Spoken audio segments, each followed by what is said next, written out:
Welcome to the Show Me the Way podcast. I am your host, Andrea Miller, and I'm so excited to bring this show to you. Show Me the Way is a podcast dedicated to exploring the journeys of those who have faced adversity and found themselves on unexpected paths. We will have meaningful, thoughtful conversations about challenges we have faced and how we discovered and forged new direction. Prepare to be inspired and to uncover your own strength as you listen to relatable and motivating stories. Life has a way of twisting and turning, and we often need a fresh perspective to understand how to navigate. Let's show each other the way.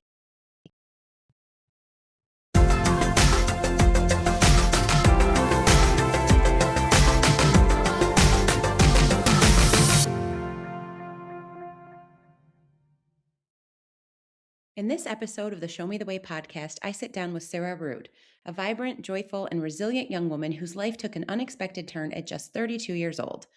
What started as an ordinary day, heading out to watch a friend's child play hockey, quickly became anything but normal when Sarah suddenly experienced alarming symptoms, including limb drooping and slurred speech.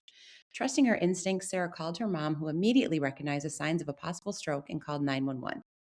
Despite her age and lack of prior health issues, which initially led to some uncertainty from first responders, doctors later confirmed she had suffered a stroke caused by a blood clot. Sarah shares the fear and anxiety she faced during her hospital stay, especially as someone who has navigated anxiety for much of her life. With the support of her parents and care team, she pushed through one of her biggest challenges, learning to give herself blood thinner injections, choosing faith over fear in a powerful moment of courage. Her journey didn't end there. Follow-up testing revealed an even more shocking diagnosis: thyroid cancer. While difficult to process, Sarah reflects on how the stroke ultimately led to catching the cancer early, something she now views as an unexpected blessing. Today, Sarah channels her experience into purpose, working with the American Heart Association and advocating for greater awareness around stroke symptoms and heart health. Her story is a powerful reminder that medical emergencies can happen to anyone, and that knowing the signs and acting quickly can save lives. This conversation is filled with honesty, perspective, and practical advice, an inspiring testament to resilience, faith, and finding meaning through life's most challenging moments. Welcome back to the Show Me the Way podcast. Again, I have another amazing guest here with me who was a referral from one of my recent guests, Christine Enkenbauer. Today, I have the opportunity to speak with Sarah Rood. Christine has introduced me to quite a few people, and I'm just so honored that Sarah was immediately open to speaking with me. We definitely all have stories to share, and Sarah has been through her share of adversity and recognizing the need to pivot when she was put on a completely different path than she ever expected. An energetic and relatively healthy young woman who had recently ran her first half marathon one day had some unexpected symptoms that led to a stroke. She didn't have any prior knowledge of the heart condition, and she was on her way out to a hockey game when she noticed things just weren't right. After a difficult road, she has recovered and is continuing on with her running and other activities, and she also took it as momentum and a sign to start working for the American Heart Association. I'm very grateful that she's willing to share her story, and I know that we are all going to learn from her. Welcome to the show, Sarah. Thank you so much for having me. I'm honored to be here. Great. Well, yeah, I'm so glad. It was like right when I reached out, you were able to find time, so I appreciate that. Yeah. Sometimes we go back and forth with people, but I do think I always say this with my guests that the timing is always God's plan. So here we are Mhm. together. Like I said, we're going to learn from you, and we're going to have a great discussion. But before we jump into that, I always give my guests an opportunity to say a little bit more about themselves. And considering we just met in person, or I should say on video right now, there is more to share. So, Sarah, tell us a little bit more about you. Yeah, so obviously I am Sarah. I'm in a pretty good stage of life right now. I am newly engaged and planning a wedding. Oh, So congratulations. that is fun and has taken a lot of time recently, doing all the things. But other than that, I like to be active or try to be active. I really enjoy doing Pilates at a local studio. I'm a runner, or I try to be a runner. I kind of joke that, am I really a runner? I don't know, but try to do that and just enjoy spending time with friends, family. We just adopted a new dog, so that makes three, which we think maybe we're crazy, but she's very sweet and came from a hoarding situation in Tennessee. So as soon as we met her and she crawled up in my lap and laid down, it was over. So Aw, and what kind of dog is she? she is a Pomsky. So she's a Husky Pomeranian mix. She's our second Pomsky, and then we have a Husky Shepherd Malamute. They have all been rescued from Friends for Animals of Metro Detroit. So Cool. rescue pups. Love that. And the other question is, when is the wedding?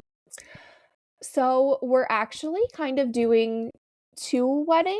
We are getting married in Destin, Florida with just our parents. So my parents, his parents, and then his brother will be our officiant. Growing up, my grandparents had a condo. It's on the beach in Destin. I spent a lot of time there. We have a lot of really good memories there. We ended up actually selling that when my grandparents couldn't go down anymore, and it is now rentable. So we are renting it for the week. We are going to get married September 23rd on the beach with our parents, and then we are going to do something here. That date is still to be determined, but maybe end of this year, early next year, of just kind of a, not another ceremony, but getting everybody here, having, the people who would be in our wedding party, all our friends, family, to celebrate here. Awesome. And here's Michigan, right? You're in Michigan like Yes, me. yes, I yes. made a sound when I went when you said Destin because what's crazy is I just dropped my husband off at the airport this morning. He's going to Destin. Isn't that crazy? I'm jealous. I'm Yeah, me jealous. too. I I don't know would, why I didn't drop myself off, but yeah, yeah. I would be there. So I actually took my fiance Daniel. We went down together for the first time in August, and he's like, "Well, I see why you love this place so much." And Yeah, it's so obviously beautiful. not only the area, but all the memories we have there, as a family. And my grandma's ashes are down there on the beach in front of the condo. So it was just a really nice kind of all tie-in for that. Was kind of the one thing, like as a kid, the only thing I ever thought about a wedding was, I want to do it on the beach at the condo. Didn't know we wouldn't own the condo at that point, Right, but but it's still gonna work out. I love yeah, that. That is amazing. Well, yeah, it's congratulations. And yeah, exciting. I have not been to Destin, but it just looks so beautiful. And my in-laws every they're not really snowbirds because they don't own a place there, but every winter they'll go for a couple of months and rent. And last year my husband went, he's an only child and he surprised them. And this year we're like, let's Aw, do it again because that's they so always fun. miss us so much when they're gone. And it's like Right. I'm so excited. They have no idea. So anyway, Aw, that's that'll what be he's so doing. fun. Yeah, but oh, that just sounds like a wonderful wedding, and I'm so happy that your dreams are going to come true. That's I know. amazing. It's That's cool. exciting. It's Great. exciting. Oh, it's so fun. Okay, cool. Well, I was telling Sarah, like I said, we just met. I think last week we started texting, and today's the first time we're seeing each other in person on a video here. But I told her a little bit about the podcast, and I like to share a little more in case this is your first time listening. But if you are a longtime listener, thank you. But I started this podcast September 2024. That was season 1. We're on to season 2 now. I've dropped a new episode every single week. I haven't missed a week. And we've had so many amazing guests, but it all started with me sharing the story of my family and my son. When he was 5 years old, he was diagnosed with Duchenne muscular dystrophy. He's now 16. And when he was 5, all the way back then, geez, 11 years ago, we had plans for our future, and all of a sudden they looked really different. And I just hadn't dealt with a lot of adversity like that in my life. So it was a big shock to the system. Like, what are we going to do now? What does our new life look like? How are we going to make the best situation for him? And he's full-time in a wheelchair now. So yeah, we had to adjust a lot of things. We had to get used to understanding accommodations. And it's just been such a journey, such a ride. And I wanted to share my story. I wanted others to be able to share their story. I think everybody has something to talk about. My son has taught us so much. We have such perspective. Our whole life flipped on its head, and we had to make new plans and just think of things differently. And now everything I do with life is different. I think a lot more in the present. There's no such thing as a 10-year plan for me. It is a 10-day plan, if that. So I've just really learned that anything can happen. And it's amazing to hear other people share similar stories. Sometimes it's medical diagnoses for their children. Sometimes it's for themselves. Sometimes it's, I had to move out of state. I got a new job. I've had somebody share about a house fire. All kinds of different stories have been on this podcast, but I just love hearing from people and understanding what they did, who they talked to, the faith that was brought in, just whatever got them through times of challenges and what it looked like after and what they're doing now. And Sarah's story, it falls directly in line with that. As I was saying in the intro, she wasn't expecting what happened to her. And it probably changed her perspective on life for sure. And it's wonderful to see her here after all that she went through, hear her speak, see her smile. I know you can't see it, but it's brightening up the little platform I've got going on right here. And to talk about a wedding and all of these things that she's able to continue to fulfill after what she's been through is pretty amazing. So I know we're all going to learn something. I am going to stop talking. I'm going to let Sarah just share, as I've told all of you as listeners and all of my guests, there's no script. So you can speak on whatever's on your heart, and we'll just kind of have a chat about what you've learned from what you've been through and everything that you want to share with us. So, Sarah, with that, I will let you take the mic. Sounds good. So I know we said a little bit at the beginning, but going back to 2022, it was the end of February. I was actually working at the animal shelter that all of my dogs have come from. I was director of marketing and events, had been there for 5 years, loved the job, loved who I got to work with and the animals, but was kind of at the point where like, this has been great. This has been a great 5 years, but maybe I'm ready for something different. And I wasn't really sure if that was something I wanted to pursue because I was happy and it went well. And it was a great organization. They did great work. I got to see animals and advocate. So that was kind of a thought, but not anything that serious moves were made at that point. It was just maybe we'll look into something. If something falls into place, we'll see. So the end of February, so it was actually the weekend of February 27th, my best friend's children had a hockey tournament in Wyandotte, which is actually where I live.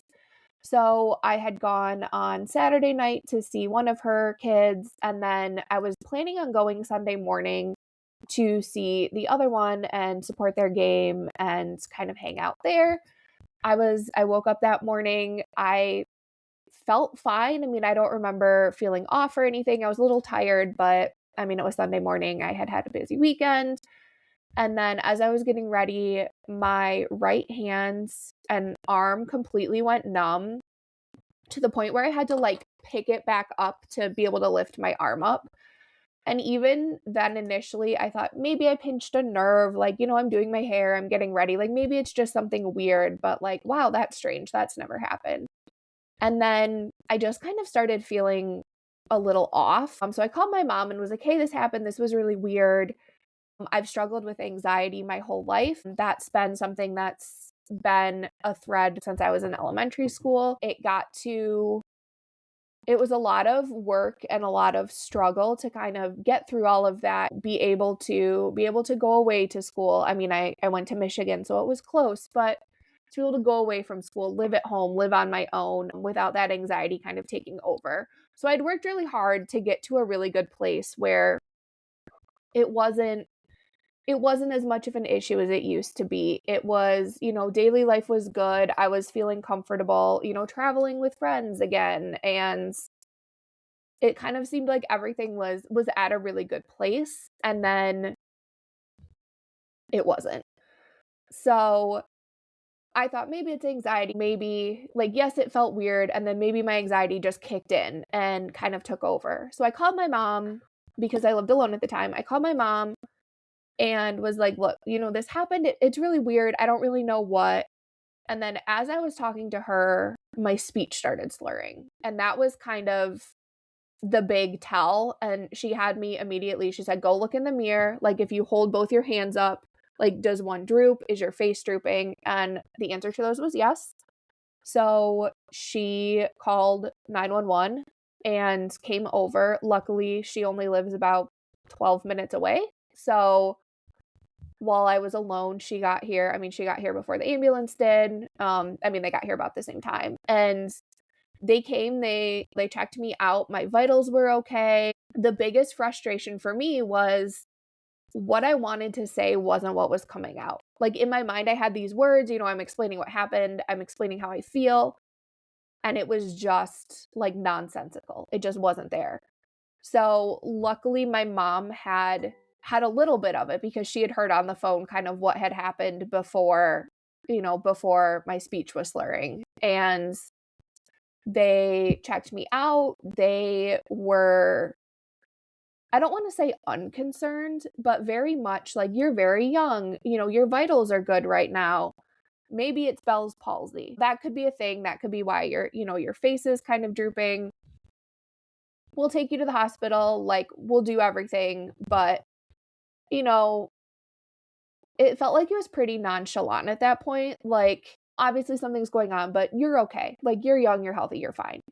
So we got to the hospital. My mom had to wait in the waiting room. They took me back. They did the initial, I just remember being in the hallway, like they had wheeled me back and I hadn't even made it to anywhere. And they had a doctor come and look at everything and immediately sent me for a CT scan to go check. So we did that. And then they were taking me back to, one of the little cubicles. And I was able to call my mom at that point. They're like, okay, you can have your mom come back. So I was calling her to tell her, what number I was in, and then they called the stroke code for my little bay number.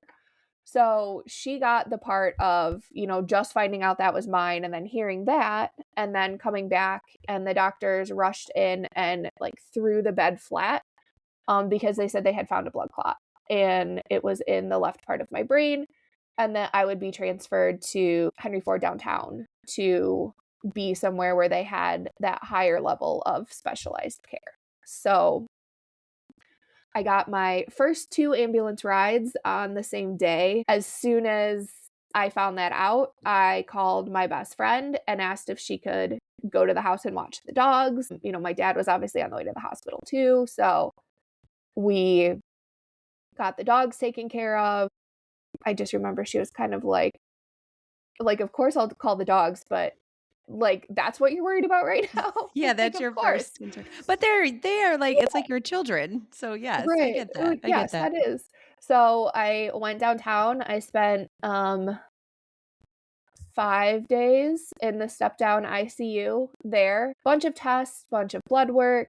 Unfortunately, they never found the cause. I mean, they know there was a clot, but we don't know what from. All of the tests came back okay. Again, that was really hard. That was the first time I had ever spent the night alone in the hospital. I'd had a couple overnights as a kid, but my parents were allowed to be there because I was a kid. And this was, you're an adult, your parents have to leave after visiting hours end. So the anxiety of everything going on, the whole experience, I wasn't allowed to take any of my medication at that point for anxiety because they wanted to make sure, like, wanted to basically monitor everything and see how it was without that added medication. So first 2 nights were really rough. I didn't get a lot of sleep. I knew I was still in that 24, 48 hours where it's likely that if something is going to happen again, it will happen then. So it was very,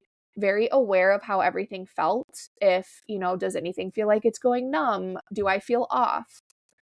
So that was really hard. And then obviously my parents were there. One of my parents was there all during visiting hours, but I just remember so it would have been the third day because it was after the first 2 nights, the stroke coordinator came in and just, like, what can we do to make things better? Like, how are you doing? And one of the things I said was, well, I'm really not sleeping because I'm so anxious. And she's like, well, would it be better if one of your parents stayed? So my mom got to stay the last couple nights, and that was amazing. Just knowing that someone else was there, that I wasn't going through it alone. Danielle is the stroke coordinator. She's amazing. We still keep in touch. She ends up at a lot of our events, which is really cool. And my nurses were great at night. I mean, I had a great care team. It was just that desire to have someone familiar and, like, I don't know, you want your mom. You're an Mhm. adult, but you Yep. want your No. mom. I get that. I get that. And it was still I I can't thank her enough for staying. I mean, she had, like, the little uncomfortable bench thing. It was still COVID precautions. I mean, it was 2022, but she still had to be masked the whole time she was there. I could take mine off if I was in my room. She could not. She had to have it on. So every time they were there, was masked. She slept in a mask to be there with me. So It was a lot. Her and my dad making sure someone, if not both of them, were there. So got discharged. It was basically, you'll have follow-up appointments, but we didn't see anything here that's concerning. One of the biggest things that I had to do to be able to go home was to give myself shots of blood thinner. For the first week, I had to do it twice a day. It was terrifying. I don't do super great with needles. I mean, I'm okay if I get a shot, it's fine. I mean, nobody likes it, but it's not awful.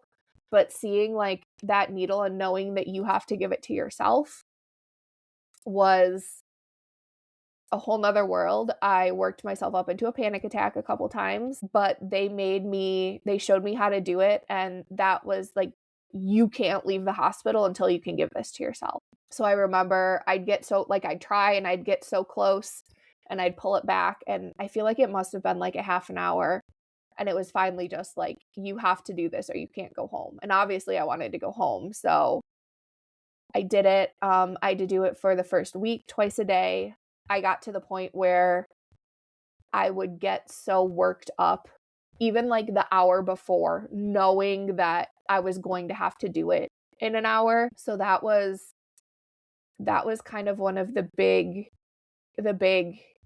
after the fact challenges, I guess. And then coming home, one of my parents either stayed with me or I stayed at their house for probably most of the first 2 weeks. But the biggest thing after that was I didn't want to be alone because I was terrified it was going to happen again and that I'd be alone when it happened. Or if I woke up and it was like that my speech would already be to the point where if I called someone, they couldn't understand what I was saying, which in hindsight, obviously, if I call and they can't understand anything, they're probably going to assume that that's what it is and call 911. But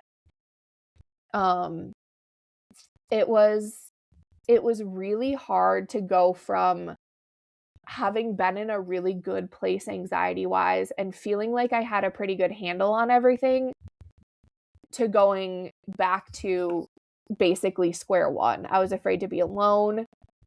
I was afraid to drive by myself. I was afraid to get too far away from like my parents or home in case something happened and I was alone and they weren't there. Traveling wasn't a thing I wanted to do. Even I was lucky that I was able to, a lot of what I did when I did go back to work at the shelter, I was able to work from home, but it's like I didn't want to drive to work and be alone. So it was really hard going from feeling like I put into all this work to get into such a good place anxiety-wise and then just basically have it all wiped away. I think on the flip side of that being something that I've dealt with for the majority of my life and have kind of figured out what works well for me and what I need to do, I think that did give me a good resource to kind of turn that around when I wanted to. I guess not when I wanted to, but it took some time just to kind of process everything that had happened and,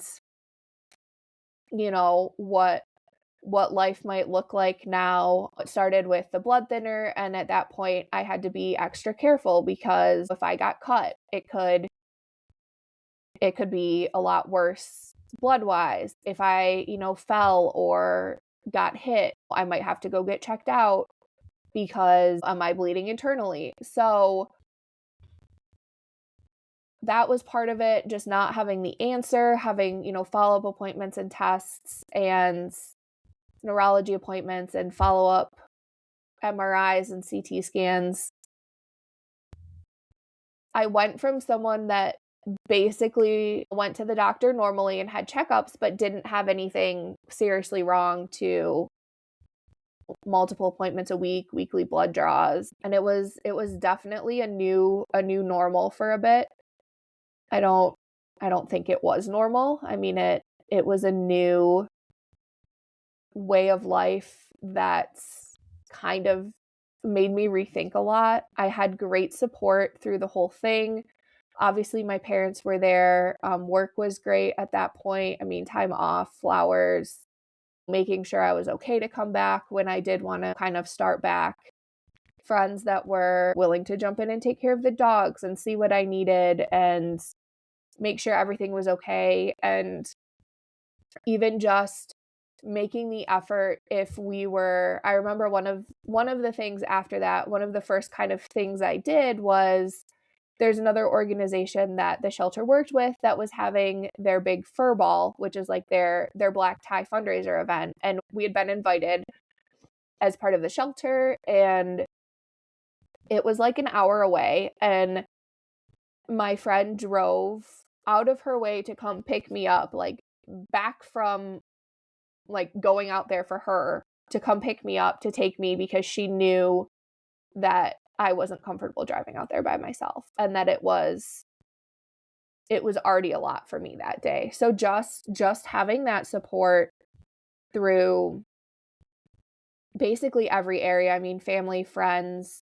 job. I had people that when I shared, I think I shared a week later on Facebook, that I hadn't talked to since maybe high school, that were, offering help or just sending thoughts. So it was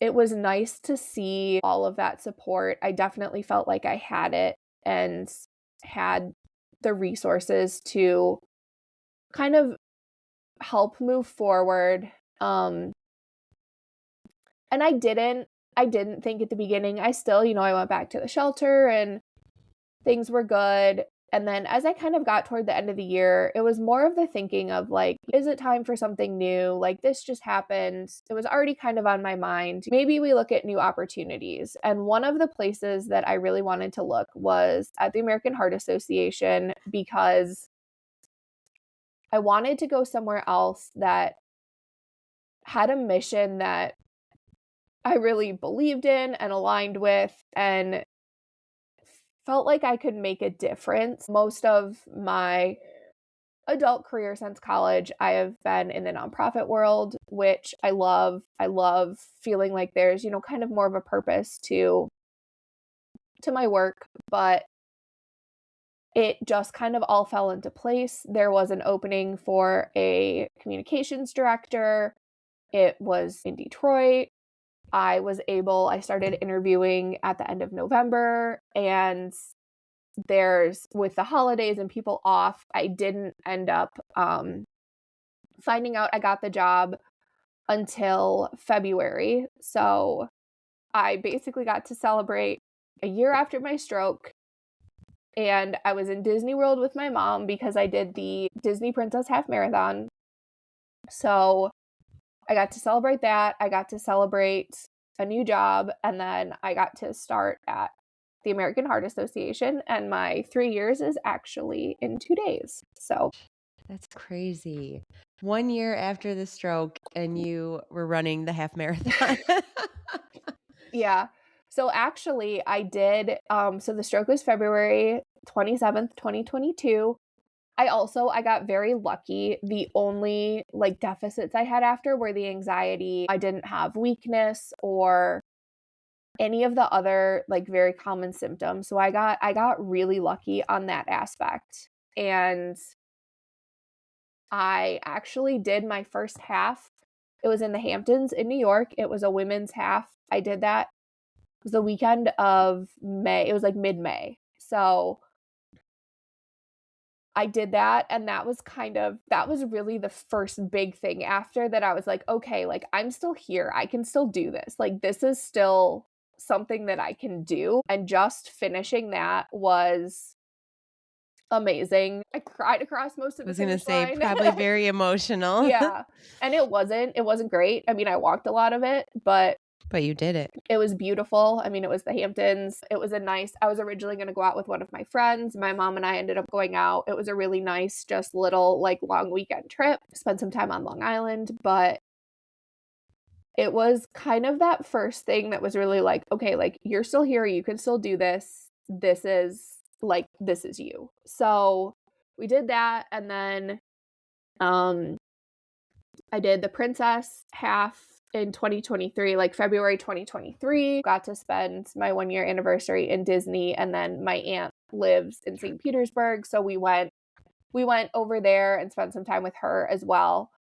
And then later in 2023, I did the New York Marathon, which was my first full marathon, and it was something that had been on my list before. It was something that I had wanted to do before the stroke, and I really just wanted to prove myself that I could do it.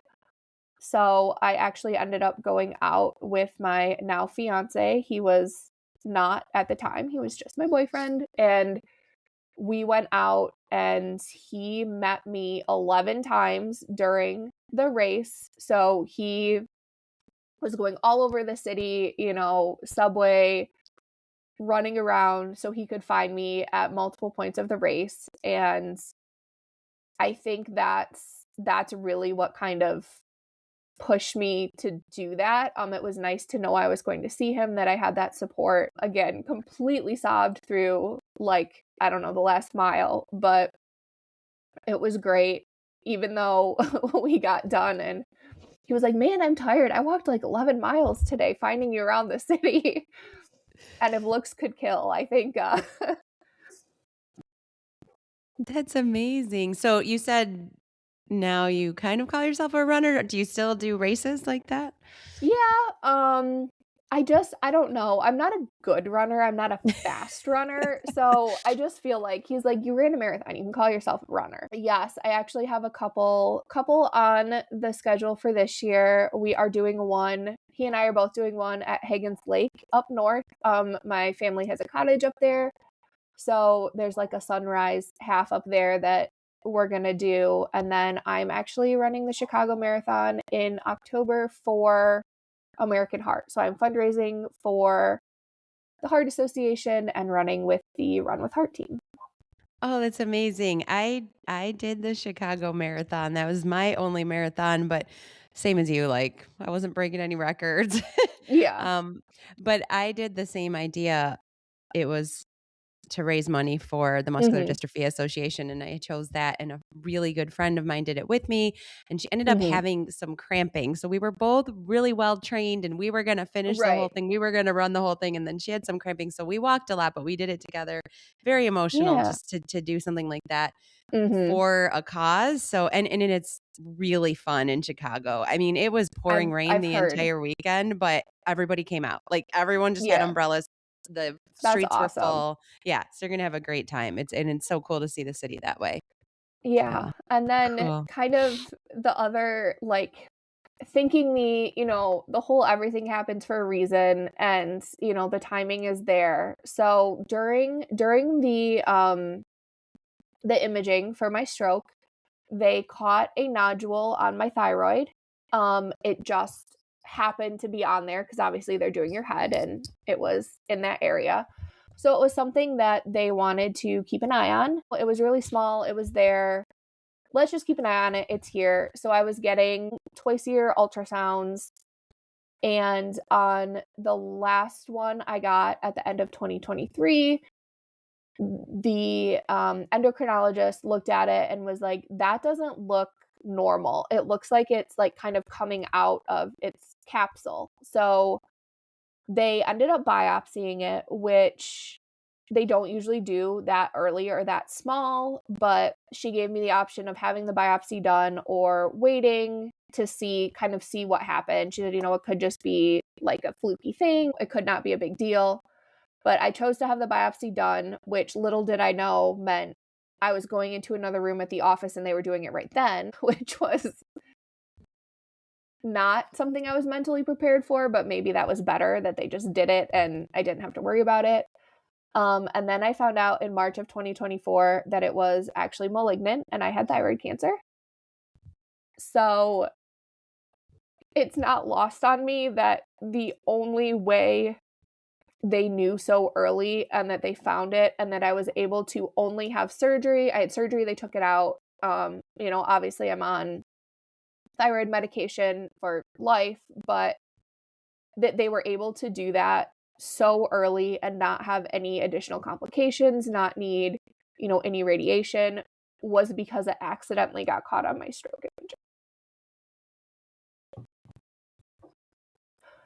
Yeah, you never would have known, or if you did, it would Nope. have been much later. Yeah. Right. And it's hard because I know, like, it's such a good thing that it got caught, but it's like I didn't wanna have to go through this to have it get caught, but it's just kind of looking at what good can come from things. Obviously, that was caught early. I started a new job and a career that I love where I get to connect with other survivors. I get to, share the warning signs of stroke. I get to work on all that messaging and awareness, and on the heart side of things, teach CPR, make sure people are prepared and can save a life if it comes down to it. So while it's something that I would never wish on anyone and I would never want to go through again, it definitely brought me to a place where maybe I wouldn't have been if it hadn't happened. I have to agree with you. Wow, what a story. I have a couple questions. Yeah. Going back, and you just segued very well to a couple of things that I wanted to talk about. One one of them was saying you teach CPR and you want to help people be more prepared. I would like to think that as a mom dedicated to my children that I would be just like your mom. I don't know if I would have been. How did she know exactly what to ask you? I mean, she stayed so calm. Like what an angel. The perfect person for you to call. Is that just her nature or like does she have some kind of background? Why was she like she knew exactly what to do? So she's calm. She's good at being calm when she needs to be, at least outwardly. Like, I know inside, I'm sure, she's Yes. panicking and she knows I'm panicking. Yes. But no, I mean, and through like the emergency room and everything, I mean, she was very good at just kind of like, okay, like, this is what they say, this is what we're going to do. And, calling my dad and telling him. And she doesn't have medical training. My grandma did have a stroke when I was in, I think, middle school, and my mom she knew the signs and symptoms of that. She knows just kind of the basic heart attack symptoms, and I know, my parents have supported the American Heart Association even before I started working here. My dad's side has had some history of heart issues, so I think it was more just the wanting to be aware, wanting to be prepared in case what was something she was feeling, something my dad, me. So I know she knew the symptoms, but I think it was just kind of that making sure I remember as a kid, there was like a bookmark or something, I think on the inside of their medicine cabinet that had like common heart attack or stroke symptoms, and it was a handout from either the doctor or like that you get in the mail from the American Heart Association. So I know she knew that to be prepared for the family. One of the big things after was I asked my friends, I was like, do you guys know the symptoms of a stroke? Like, do you know what FAST means? The face drooping, arm weakness, speech, time to call 911. I was like, do you know what that means? Would you be able to recognize it? And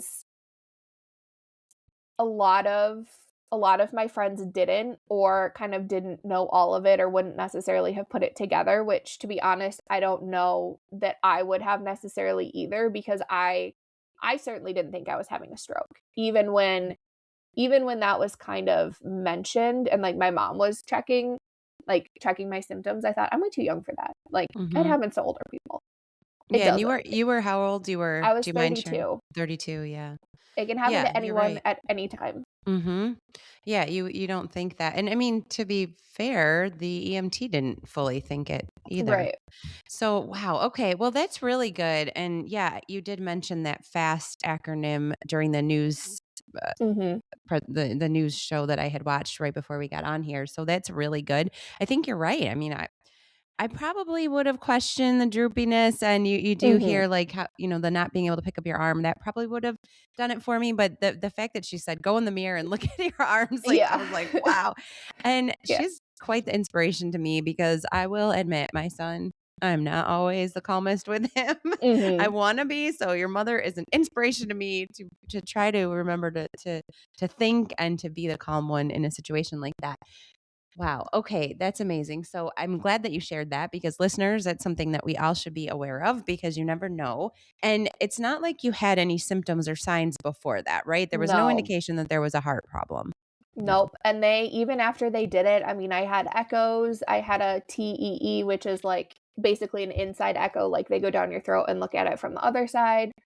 I had testing done, and all of that came back fine. One of the more common causes they see for kind of a stroke like this, not expected, is a PFO, which is, like, the little hole, it, like, never fully closed. A lot of people, if they do have it, they don't realize until something happens, but that wasn't the case. Like, everything that they normally would look at, like, did I have a blood clotting disorder that might make clots happen more frequently? Like, everything that normally, like, they'd kind of check off and look at came back fine.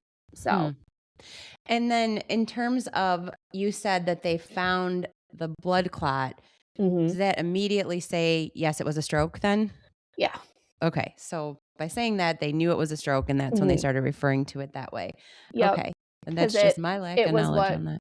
yeah, it was what was causing the blockage to like, the blood wasn't fully getting to my brain, which is what causes, Yep. things not working. Right. And then, gosh, you talked a lot about anxiety and almost PTSD to an extent, not wanting Mhm, to drive, not wanting to be alone. What if it happens again? I'm not trying to say that what my son goes through is the same thing, but he does think about that. Actually, I shared on my podcast that he had an accident at the beginning of the year. He's full time in a wheelchair, like I said, and mhm.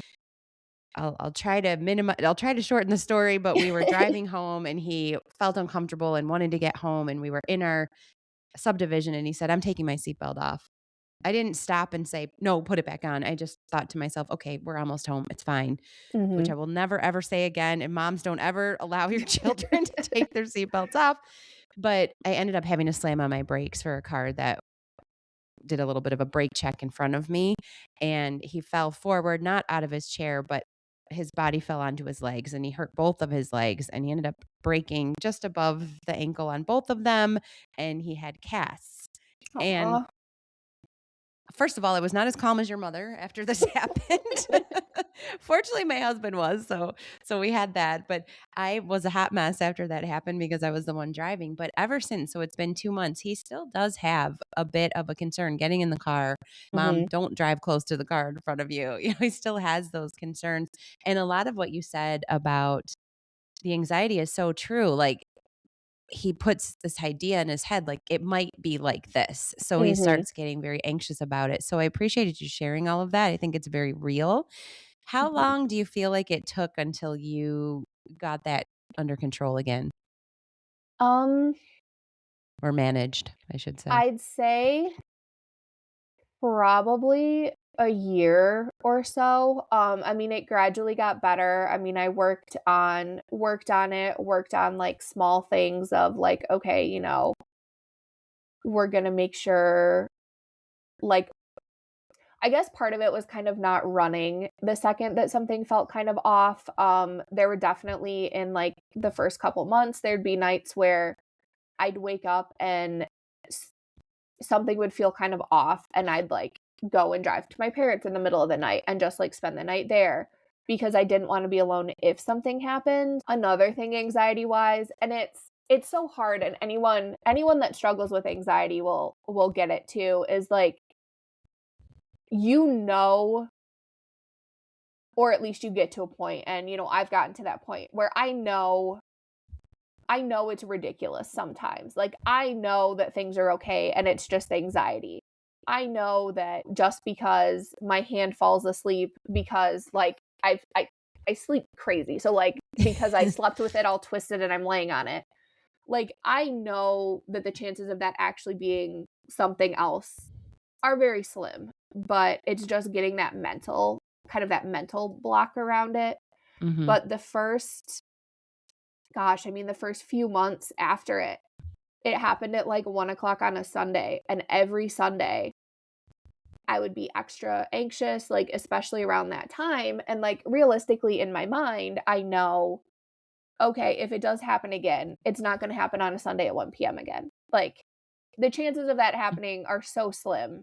If something happens again, it's not going to be the same day and the same time. But it was just kind of getting over that, and, like, I knew that, but getting to the point where, like, yes, I recognize why I'm anxious now, but I also recognize that I don't need to be. I mean, it's not any different than it happening another time. So I'd say probably a year. A lot of it, like I said before, I was very lucky that I've done a lot with anxiety, and I kind of knew what works well for me, kind of what works well to push myself out of my comfort zone, but not so far it's a setback. And one of the things that I really struggled with after was, obviously, in the hospital you meet with a psychiatrist, and they kind of talk through what you can expect, and they give you resources if you want to keep seeing someone after, which is great, except the waiting lists were so long that I couldn't get in anywhere. So I can't imagine not having built some of those skills, and, like, that I could lean on and that I had done for a lot of my life, and just coming into this with none of that, because I remember getting a call it was almost a year, like, by a week or 2, from one of the wait lists I had been on that said, like, "If you're still interested, we can look at making your appointment now."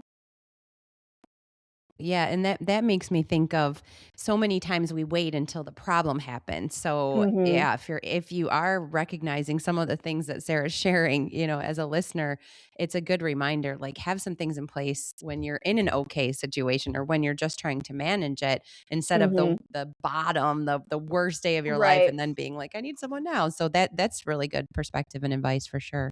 And a lot of it is, you don't have to have anything wrong to go talk to someone. It can just be someone that, even if you don't go like full psychiatrist, if you do a therapist, someone that doesn't have an opinion in the situation. I mean, isn't related to you, doesn't see you every day, that you can share with and get some opinions from.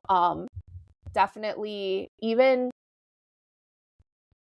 since I was in middle school and high school, I mean, I never shared at that point that I had anxiety. I don't even think, like, my best friends knew in high school, or at least knew the extent of kind of what I was dealing with. I feel like it's changed so much since then. I think it's a much more discussed topic. I think kind of the stigma around it has changed, that it's okay to get help. It's okay to talk with your doctor and look at medication if that's something that can help you and really give you a good life. And while there's still a long way to go with availability and appointments, I think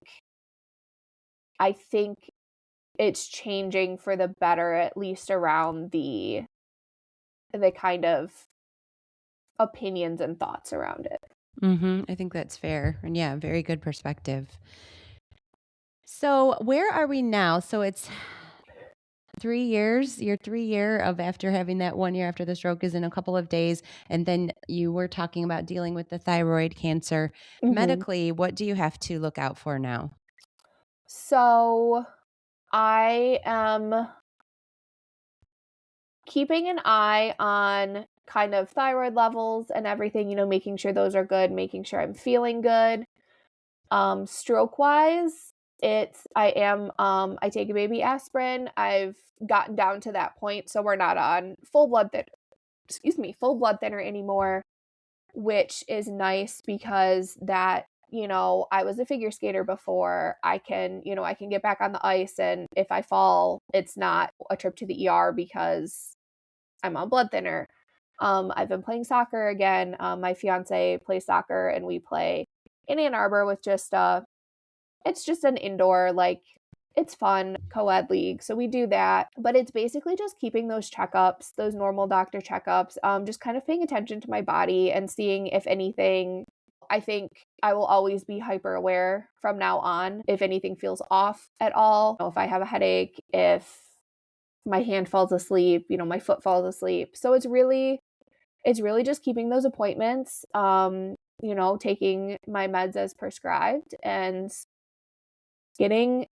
starting to kind of feel like myself again with, doing some activities, not being afraid to work out. That was a big thing at the beginning, is if I work out, am I pushing myself too hard? Is something going to happen? Even though I had that clearance, I was allowed to. It just was kind of that mental Yeah. block there. Yeah, and when you were saying it earlier, I definitely don't want to make light of the mental block, but you were reminding me I'm a huge fan of the show Friends. And there was an episode on that I was watching recently where Phoebe was afraid to go to the dentist because Yep. she said every time she goes to the dentist, somebody Somebody dies. dies. Well, that's very extreme. And again, I'm not trying to lighten what you're But saying, but there's so much right, mindset there. Yeah. right. And like, I love Friends also, so that's great. I've watched it way too many times and Yeah, know same. basically everything.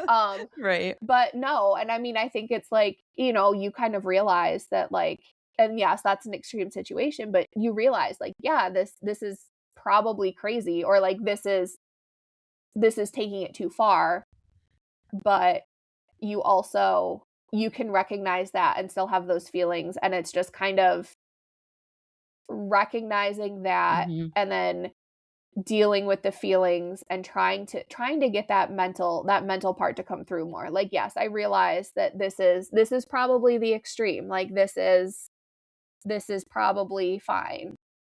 But I will say there's been twice that I have ended up back in the emergency room because of symptoms that I wasn't sure and was kind of on the line. One was I had a really bad headache and I was having some blurred vision on the edges. And would I have gone in for that had I not had a stroke? Probably not. But knowing that, it's always better for anything. If anything feels off, it's always better to go in and get it checked out and find out it was nothing and, maybe waste a few hours of your day than ignore something that, could be something big.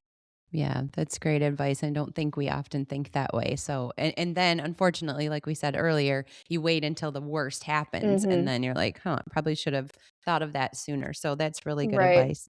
Yeah. So I want to go back to what you're doing now with the American Heart Association. And again, before we popped on, you let me know how you met Christine. And for listeners, if you did listen to that episode, I think it was 2 drops ago, Christine, also not very old to have a heart issue, dealt with a heart attack, and that is what brought her to the American Heart Association, and that's how she met you, Sarah? Okay, so Yep. tell us a little bit more about how you know her. Yeah, so I am with the American Heart Association. I'm a communications director. So a lot of what I do is, our media, our social media. I work on event scripts.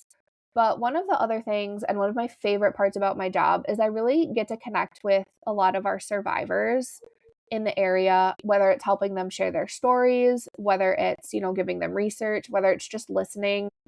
So I actually met Christine. So one of my coworkers works with the hospital that Christine was treated at and said, hey, they shared this little write up they did on her. I don't know if you guys have connected, but I think you should. You have a lot of similarities. You were both running, you were both young. I think you guys should connect. So I reached out to Christine and found out that we had actually met briefly at the Detroit Heart Walk this past year. And then we started chatting and shared our stories and kind of what we've been through. And she was just hit a year. So I got to tell her a little bit about being 4 years out from the stroke, kind of how things have gone for me since then, how I was feeling in that first year. And then we were also able to connect her with Channel 4, and they did a really great story on her as well. It was the same people that did my story in 2023. So, and she is interested to get more involved with the Heart Association, and we're happy to have her and welcome her into our family and share resources. And a lot of the part about sharing the stories is I think for a lot of people, while it's hard, it kind of helps. And I know one of the big things was like, yes, this happened. Yes, it was awful, but can I teach at least one person the symptoms of a stroke? Can one person kind of think about it? And whether that's for themselves or a family member, can they recognize it and will they take action? Another thing we do is we do a lot of CPR, instruction and demo. So taking that out into the community, helping get that covered, those steps out, and really making sure that someone is prepared in every situation if someone were to either suffer a stroke or go down in cardiac arrest. Well, generally at the end of these podcast episodes, I will say, give us some advice, some perspective, but you've been doing that throughout. And that was really great advice. And that's kind of what I wanted you to share too. So thank you for that. Yeah, I'm so grateful that you are still here with us and that you have all this to share. And it's so amazing that you went forward and got a job at American Heart Association, and that's where your passion is. I just think that's really great because then when you meet people, you can actually speak from experience. So Mhm. congratulations and great job doing that. And Thank you. like you said, if I can teach one person, but you're certainly teaching many more than that. So that's awesome. I'm really glad that you have that role and that you met Christine and of course that she Yes. introduced you to me. Yes. And yeah, the news story that I heard on you, they did a great job in sharing your story. And again, it can happen any age to anybody. So Mhm. I think we've learned from Sarah that it's important to listen to your body, to pay attention to signs, to not be afraid to go to the doctor if you're concerned about something. Don't think, oh, I'm just going to be a pain for somebody. No, if you need to do it, you need to do it. And again, to remember these things should you deal with a family member or somebody that is going through a stroke or a heart attack, what to look for. And yeah, Christine was the same. I think just being an advocate Mhm. after the fact is huge. So I appreciate you doing that. I Yeah. also really love that you talked about your community, your support, the village. That's something that I've been trying to focus on more with season 2. I don't think any of us are meant to do this alone. And I think No. there's so much more good in this world than we realize. So I do appreciate you sharing how people just came out of the woodwork. And like you said, even if you share on Facebook and they say, I'm praying for you, I have thoughts Mhm. going out to you, it means a lot. So thank you for sharing that without even being prompted. Yeah, and my team now that I work with is just, I mean, obviously we're all at the American Heart Association because we have a passion for it. A lot of us have that personal connection, whether it's a family member, a friend, but they're really great in support and like recognizing what I've been through, and that, some things are harder. I mean, we had an event at the hospital downtown that I was treated at, and it was for Heart Month, and it was basically we had some of our board members and donors, and you basically kind of walked through what it looked like if you came in with a heart attack. So we started in the ambulance bay, we went to triage, we went through, and some of that were spaces that I had been in that situation.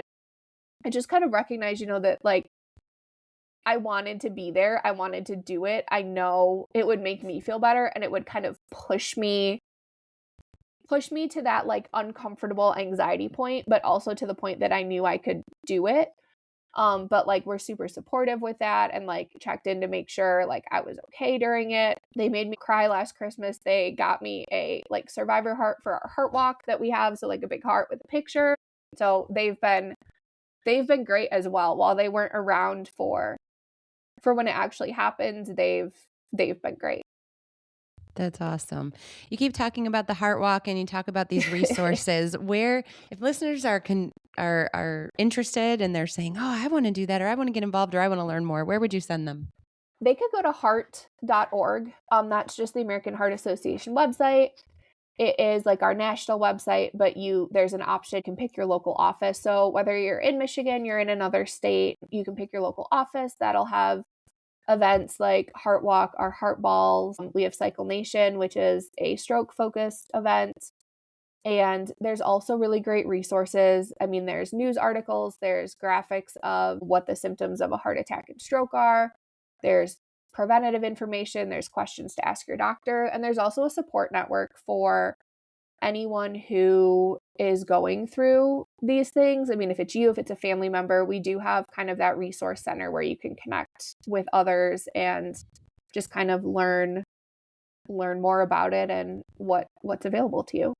Awesome. Thank you for sharing that. And we will wrap up, but I'll give you the opportunity if there's anything else that you would like to share with our listeners. I think, gosh, you gave such great advice and such good tips, but perspective or any thought that you would want to leave with them. I think just even if, and I know this is a lot of what the podcast is about, but even if you have a setback, even if things look different and, your world flips upside down, I think there's always a way to find the good in it, to see, kind of what you're learning or where it's going to take you, because, this was totally different than where I thought, and I can't imagine it being any different. So, Mhm.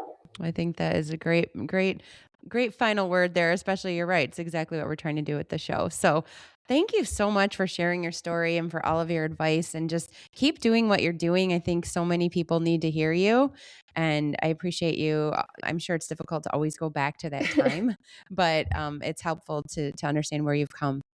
it gets a lot easier. It It does. does. It does. It's still emotional, but it does get easier than at the beginning. So, Good, good. Well, congratulations on everything that you're doing. All the best to you and your fiance with a really fun couple of months ahead. I'm yeah. very jealous of the destined destination wedding. I Yes. do wish I was heading to Destin right now, but you know Yes. what? The sun's out. We're getting there. We're I getting know there. it's trying. It's It's trying. trying. So all the best to you. Thank you so much for giving us time today and for sharing your story and all the really great advice. Yeah, thank you so much for having me. Thank you for joining me for the Show Me the Way podcast. I truly appreciate you tuning in to today's episode about overcoming adversity and finding your path. I hope it brought you new insights, empowered you with perspective, and inspired you to find joy in your journey. If this episode touched your heart, don't forget to leave a quick review as it will help us reach and motivate more people. Until next time, keep seeking the light and showing the way.